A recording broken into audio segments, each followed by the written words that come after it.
বাবার বাড়ি আসা মানেই প্রত্যেকটা মেয়ের একটা অন্যরকম অনুভূতি কাজ করে।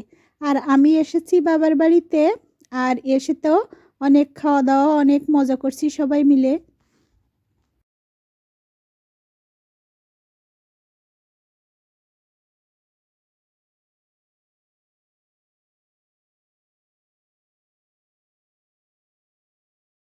হ্যালো এভরিওয়ান, নিঝুম সন্ধ্যায় আপনাদের সবাইকে স্বাগতম। কাছে এবং দূরের যে যেখান থেকে আমার এই ভিডিওটা দেখছেন, আশা করি সবাই সুস্থ আছেন, ভালো আছেন। আমরাও ভালো আছি। এখন বাজে সকাল 6টা।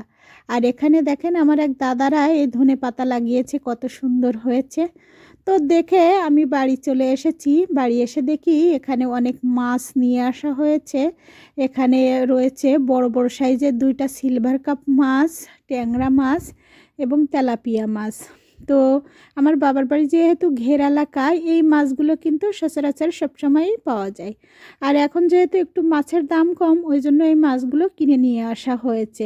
আর এবছর আমার বাবাদের মানে আমার ভাইয়ের যে ঘের, সেই ঘেরগুলো সব হারিয়ে দেওয়া হয়েছে, মানে আরেকজনের কাছে দেওয়া হয়ে গেছে। ওই জন্য এবছর আর আমাদের নিজেদের ঘেরের মাছ নেই। তো এই মাছগুলো মূলত কিনে নিয়ে আসা হয়েছে। তো এই মাছগুলো এত তরতাজা, টাটকা, ফ্রেশ। তো এই মাছগুলো এখন একটা ঝুড়িতে ঢেলে তারপরে কিন্তু কাটা হবে। আর সকাল সকাল এই মাছ কাটতে আম, এই মাছ কাটবে আমার মা এবং কাকিমার সাথে আমিও একটু কেটে দিতে পারি। তো আমি তো ওইভাবে মাছ কাটবো না বেশিক্ষণ, তার জন্য মা কাকিমা দুজনেই কাটবে। আমি তার পাশাপাশি একটু হেল্প করে দেওয়ার চেষ্টা করব। আর এই সিলভার মাছ দুটো কিন্তু 5 কেজির বেশি ওজন। আর এই সিলভার মাছ খেতে অনেক মজা লাগবে। বড় বড় সাইজের যে সিলভারগুলো, আমার কাছে সেই মাছগুলো অনেক মজা লাগে। তো আমরা তো শহরে কিনে খাই ব্রিগেড মাছ, সিলভারের একটা প্রজাতি। তো সেটাও খেতে বেশ ভালো। তো সিলভারটা যেহেতু অরিজিনাল দেশি মাছ, তো এটা খেতে বেশি টেস্ট। আর এই মাছগুলো দেখেন কতটা তরতাজা, ফ্রেশ, একেবারে জ্যান্ত মাছ। তো এই মাছগুলো খেতেও যেমন ভালো লাগবে আর দেখতেও অনেক সুন্দর। একেবারে টাটকা, ঘের থেকে উঠিয়ে নিয়ে আসা হয়েছে, সে অবস্থাতেই নিয়ে এসেছে। তো সকাল সকাল একটু রান্না বান্না তেমন কিছু করবো না, যেহেতু অনেকগুলো মাছ কাটতে হবে। তো ওদিকে মা কাকিমা মাছ কাটছে, আর এদিকে আমি একটু বেগুন পুড়িয়ে নিচ্ছি। আর এই বেগুন পোড়া শীতের সকালে খেতে কিন্তু অনেক মজা লাগে। আর এই যে বেগুন দেখতে পাচ্ছেন, বড় সাইজের বেগুন নিয়ে আসা হয়েছিল। তো তার থেকে একটা বেগুন আমি পুড়িয়ে নিচ্ছি। তো এক একটা বেগুনের ওজন ছিল কিন্তু প্রায় 1/2 কেজি মতো করে। আর এই ছাদে গিয়েছিলাম, ছাদে আমার মা ছোট্ট একটা টবে ধনেপাতা লাগিয়েছে, সেখান থেকে এই ধনেপাতাগুলো উঠিয়ে নিয়ে এসেছি বেগুন ভর্তা করার জন্য। তো আমার মা বলছিলেন যে আমি তো সবসময় কাঠের চুলায় বেগুন ভর্তা করি, মানে বেগুন পোড়াই। তো গ্যাসে কিভাবে বেগুন পোড়াতে হয়, তো আমার মাকে আমি এভাবে দেখাচ্ছিলাম যে এভাবে বেগুনটা পোড়ালে অনেক মজা লাগে চুলায়। সবসময় তো কাঠের আগুন থাকে না, কিংবা সবসময় রান্না করা হয় না। তো গ্যাসে এভাবে পুড়িয়ে নিতে পারে। আপনারা যারা গ্যাসের চুলায় বেগুন পোড়াতে পারেন না, আমার মতো করে এভাবে বেগুন পুড়িয়ে নিতে পারেন। তো দেখেন কত সুন্দরভাবে বেগুনটা চারপাশ আমি ঘুরিয়ে ঘুরিয়ে পুড়িয়ে নিচ্ছি। আর এটার স্বাদ কিন্তু চুলায় পোড়ানো বেগুন ভর্তার থেকে কোনো অংশে কম নয়। এটাও কিন্তু অনেক মজা। তো বেগুনটা আমার দেখেন নরম হয়ে গেছে, চারপাশ আমি ঘুরিয়ে ঘুরিয়ে পুড়িয়ে নিচ্ছি। আর পুড়িয়ে দেখেন আমি নামিয়েও নিচ্ছি এবার। এখানে নামিয়ে নিয়েছি, আর নামিয়ে রাখার পরে বেগুন থেকে কি পরিমাণে বেগুনের তেল বের হয়েছে দেখেন। বেগুনের কিন্তু শীতের সময় বেগুনের তেল হয়, আর এটা কিন্তু সেই বেগুনের তেল। আর যাদের অ্যালার্জির সমস্যা, তারা এই বেগুন পোড়ার তেলটা অ্যাভয়েড করবেন, না হলে এই বেগুনের তেলে কিন্তু প্রচুর অ্যালার্জি। তো যাই হোক, এখানে বেগুনটা আমি পরিষ্কার করে নিয়েছি। উপরের যে পোড়া অংশগুলো ছিল এবং ভিতরে কোনো রকম পোকামাকড় আছে কিনা সেটাও কিন্তু একটু দেখে নিচ্ছি। তো ভিতরে কোনো রকম পোকামাকড় নেই, একদম ফ্রেশ তরতাজা টাটকা বেগুন। তো এই বেগুনটা এখন মাখিয়ে নেব। শুকনা মরিচ ভেজে নিয়েছি তার জন্য, বেগুন ভর্তা মাখানোর জন্য। আর কিছু ধনিয়া পাতা নিয়ে এসেছি। আর এখানে পেঁয়াজ রসুনটা ভেজে নিয়েছি। পেঁয়াজ রসুনটা যদি একটু কাঁচা থাকে তাহলে দেখা যায় গন্ধ লাগে, তার জন্য আমি একটু হালকা ভেজে নিয়েছি। তো সবগুলো উপকরণ আমি একসাথে মাখিয়ে এই বেগুন ভর্তাটা করব।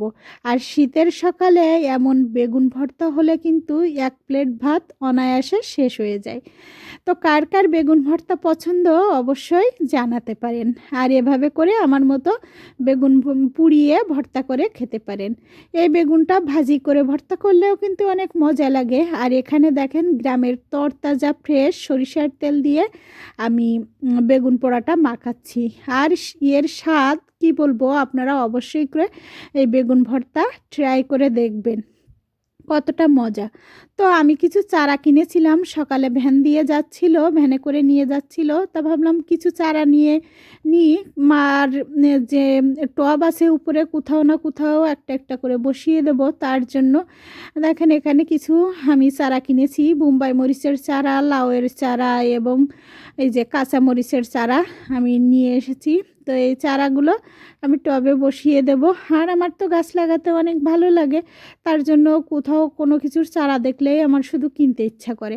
তো এই চারাগুলো কিনে নিয়ে এসেছি। আর উপরে যে টবটাই লাগাবো ভাবছিলাম, সেখানে দেখেন আমার মা কী পরিমাণের ধনেপাতার চাষ করে ফেলেছে। এখানে অল্প একটু বালতি, ছোট্ট একটা বালতির ভিতরে ধনেপাতা হয়েছে প্রচুর।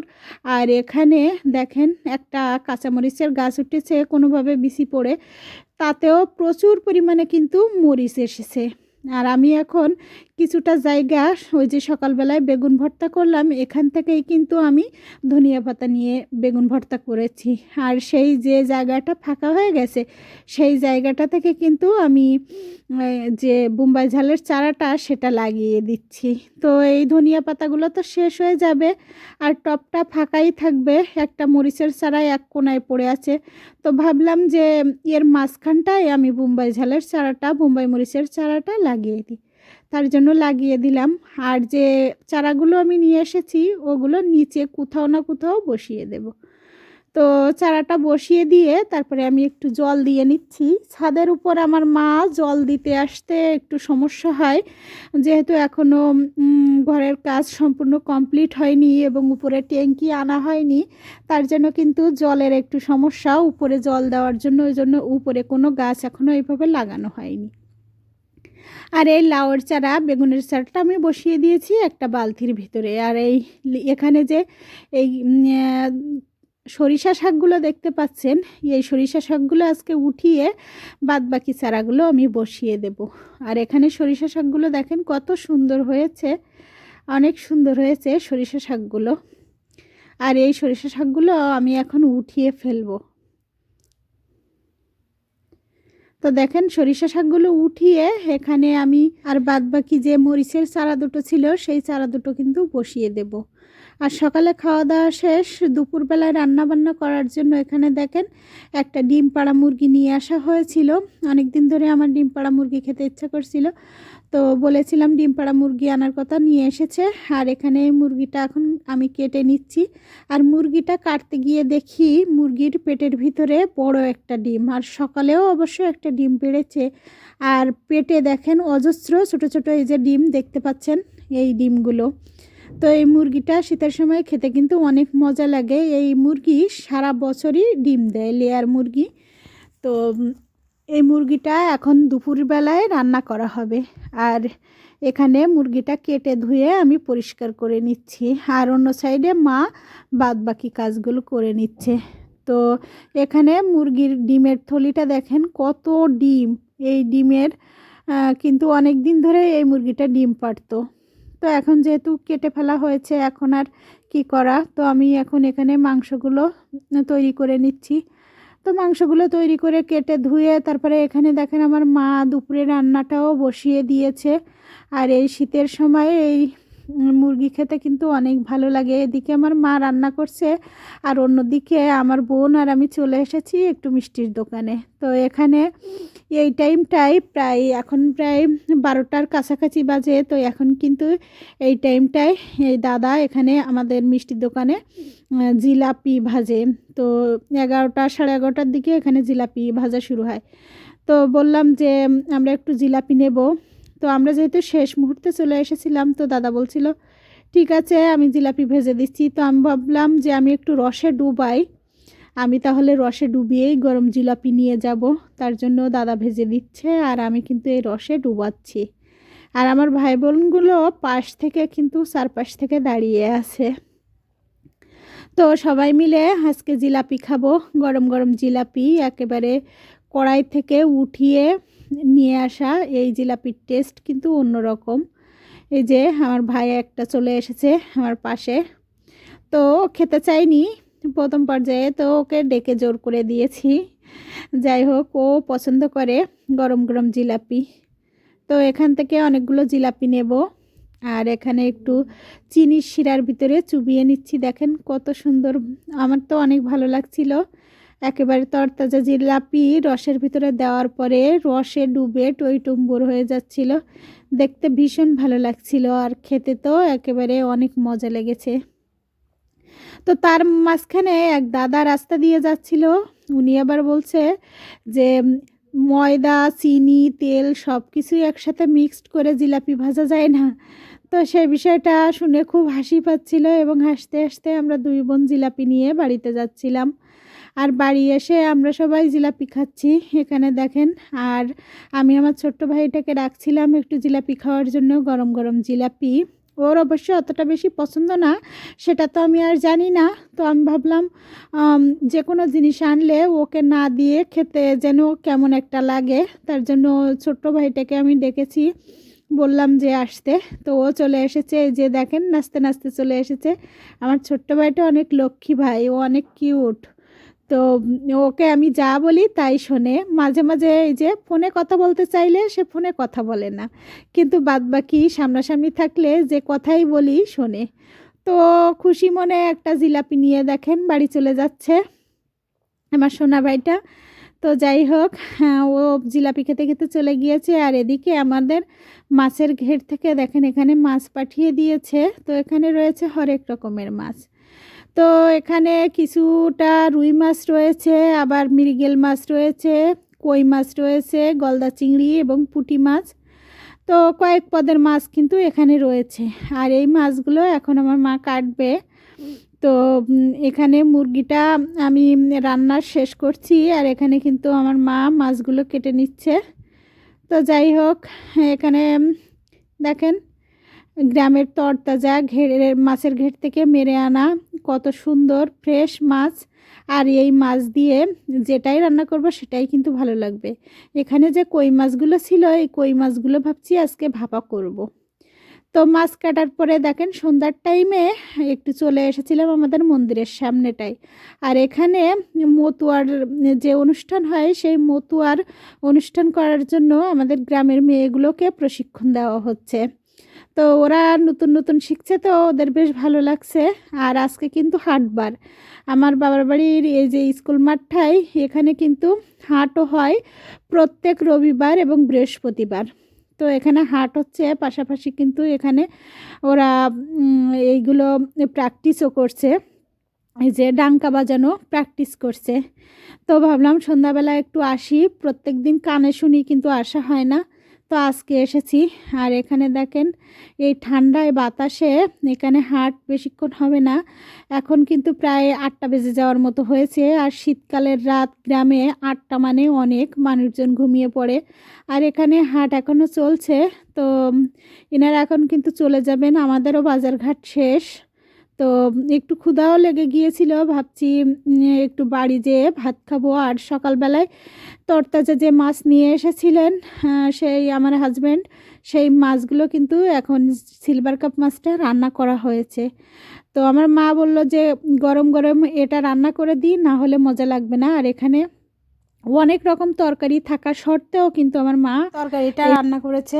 অনেকগুলোই তরকারি ছিল, এই যে আমি দেখাচ্ছিলাম, এখানে দেখেন কত রকমের তরকারি। তো আমার মার রান্না করতে ভালো লাগে, তো তার জন্য আমার মা বসে বসে এই রান্না করে কত রকম তরকারি, তারপরে এই মাছগুলো এখন রান্না করতে হয়েছে। তো যাই হোক, এগুলো দিয়ে এখন আমরা একটু খাওয়া দাওয়া করে নেব, খুব ক্ষুধাও লেগে গেছে। তো আমার হাজব্যান্ড আর আমি এখন একটু খাবো। আর আমার ভাই গেছে পূজা দেখতে। তো এই যে মাছের মাথা দেখেন কত বড় সাইজের একটা মাছের মাথা। তো তো এই মাছটার ওজনই প্রায় 3 কেজির কাছাকাছি ছিল, কারণ দুইটা মিলে 5 কেজির উপরে। তো যাই হোক, এই মাছ অনেক মজা হয়েছে আজকে। এই যে দেখতেই পাচ্ছেন কত মজাদার মাছ। আর এদিকে মাছ তো রান্না করছে, আমরা খেতে বসে গেছি। আর খেতে খেতে ওদিকে আমার মা কিছুটা পরিমাণ তেলের পিঠাও আজকে ভাজছে। তো মা অন্য সাইডে পিঠা ভাজছে, আর এই সাইডে কিন্তু আমরা দুজন খাওয়া দাওয়া করছি। আর এত ঠান্ডায় শীতে আমার কেন জানি না হাত বের করতে ইচ্ছা করছে না। তো আমার হাজব্যান্ড খাচ্ছিলেন আর আমাকে বলছিলেন যে তোমাকে হাত বের করতে হবে না। তো উনার প্লেট থেকে আমি কয়েক গ্রাস কিন্তু খেয়েছি। তো যাই হোক, আজকে টুকটাক সারাদিন আমি যে কাজগুলোই করেছি আপনাদের সাথে সেগুলোই দেখানোর চেষ্টা করেছি।